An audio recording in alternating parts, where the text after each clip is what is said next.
Okay, so this is probably my fifth trip out for the bass without actually catching any. So there's been a bit of delay in the videoing when I've been trying to catch bass. I've tried the peeler crab, I've tried lugworm, we've tried different venues. Did get a couple off the pier the other day, but to be honest, pressure's on a little bit now. You usually get one after a couple of sessions this time of year. Trying out this new mark here. There's a reef out there and the water's on the ebb. So the tide's going out and I'm hoping to catch a fish as they filter through that sort of gully. I've given up a little bit on the peeler crabs recently and we're using worm here. Although it looks like it's rock, there's actually patches of sand and I'm hoping to just drop that on those sandy patches, and when the tide just pushes that last bit of the ebb, or when it comes in again in about an hour's time, that's hopefully when we'll catch some bass. But this is bass fishing, you just never know. So I try and travel reasonably light when we're fishing this sort of venue, just because I've got to carry it across the rocks. Well, I'll be honest, it's not been the best 3 weeks of fishing for me, specifically for the bass. This is something that all bass anglers will recognise. You do sometimes have a run with no fish. But I hope you'll watch the video, and I hope you can comment underneath if you've been fishing this week or so, and let us know how you've got on. I'd love to know what you've been up to, if you caught anything. The only bass that I have caught was this one on a fly rod.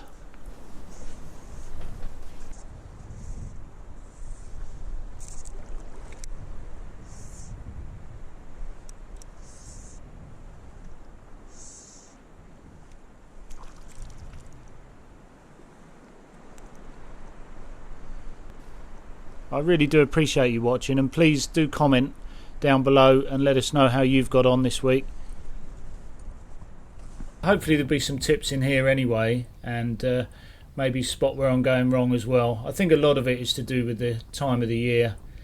We're fishing this very flat sandy beach here. This is Bulverhythe, and it's a case of casting out into that rather coloured water. You can see there, it's our second blank.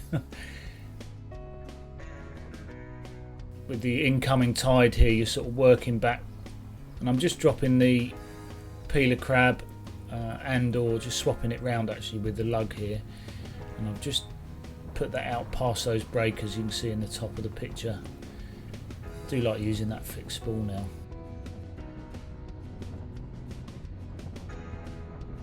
Got the rigs all made up in there, don't really need the ones with beads on it. But I just fill up that. Always bring a filleting knife, a pair of pliers that shouldn't be that rusty at all. Decent pair of scissors, that's for things like trimming the bait. You can cut line obviously with that. I know you know that. Also bring a few bits and pieces, you know, just to repair the rigs. And then a little pot of spares clippers like this.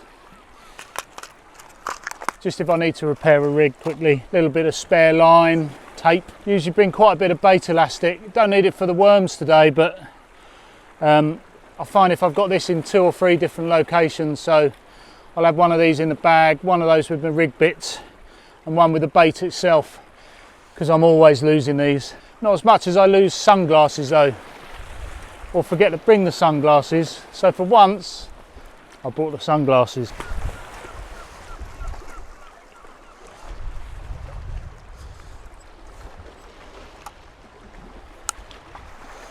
Okay, I want to aim this into that deeper water out there. Not sure if you can see it. It's got to be a bit of a gentle lob. One. I've come up a little bit short. We'll leave that, and if I do get a fish, it'll be because of a missed cast, but never know.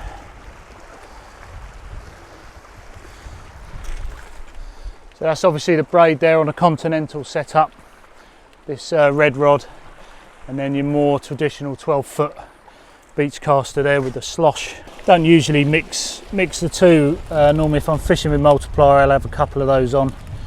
But it's just so easy to use, this big fixed ball. That's the Penn Surf Blaster 2. I know we've covered it a lot, but it's been really good, that reel.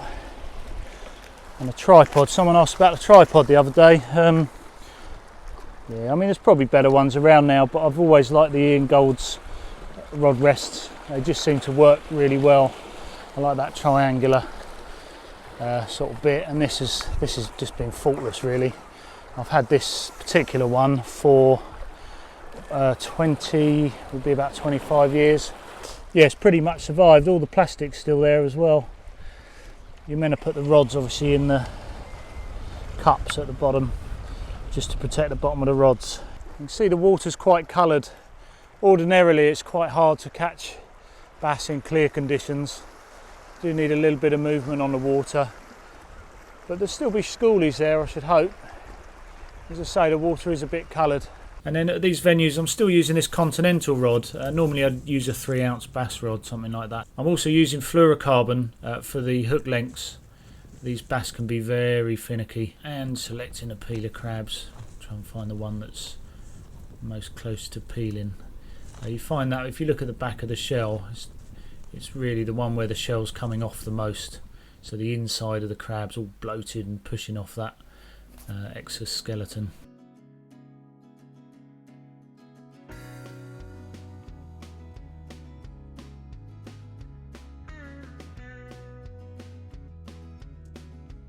And I always use a black non-shiny swivel on the rig.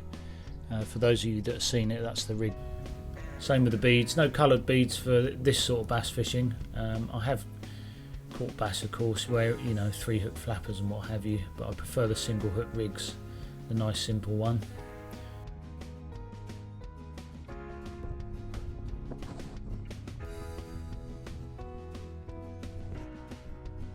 So using the peeler crabs as well over the last few weeks.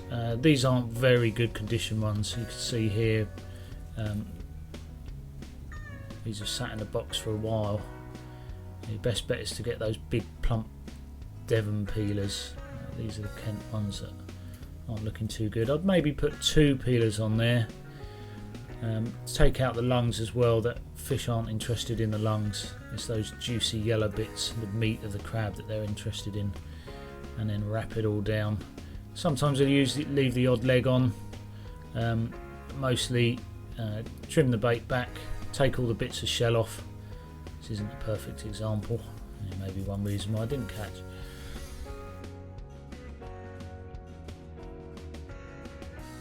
There's a lot of waiting. Although conditions do look quite good. There we go, just a little bit of a waiting game. Always worth having a look along the shoreline, see what's being washed up. It can give you clues about what the fish might be feeding on. On this occasion of course nothing, or at least I wasn't catching them. Did get a couple of little knocks. You just about see it on the rod there, and just got to be able to tell the difference between the surf plucking at that braid and smaller bass nipping at the crab bait. Sometimes let the weight be taken by the tide. If you're using a 3-ounce weight, and the tide will move it into bait holding areas anyway. And I've been mixing it up a bit, piling on those worms as well. 7, 8, 9 worms sometimes on the 4 and 5/0 hooks, just to see if I can pick out that bigger bass, but it didn't happen. Negotiating these rocks. I actually find trainers are one of the best things you can wear here. Just get a better grip on the rocks themselves. And then it's always worth having a look in some of the rock pools. Going to be fishing off this little reef today, and I'm travelling really light. I'm getting a bit fed up with lugging all the sea fishing gear around.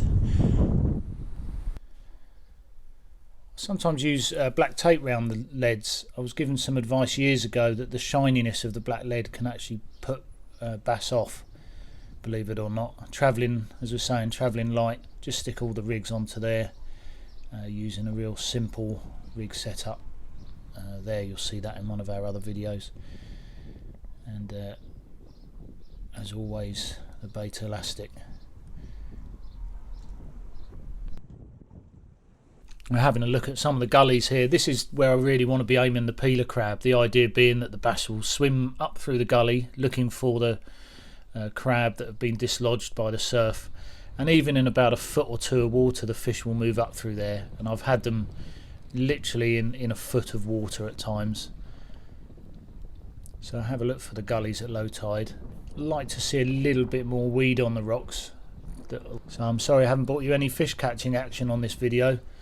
But anyone that has fished for bass in particular will realise that you do get a lot of blanks, and you will go through periods of not catching any fish.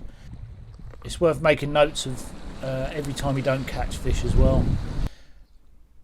And I've even had a little go on the lures this week. The water's cleared up. The gully water that we've had here has subsided, and I've been mixing it up with float fishing with live prawn. It's a method Shane Joy showed me. Plus here we've got a little bit of lure fishing as well, but no bass. Hopefully next time I post a video there'll be some fish on there for us to look at. Let us know how you're getting on. I'd like to know if you've had a better couple of weeks than I have. It can't be too hard. Hope you're out there enjoying your fishing as well. So yeah, I'd love to know in the comments if you've been out and about fishing. Please let us know.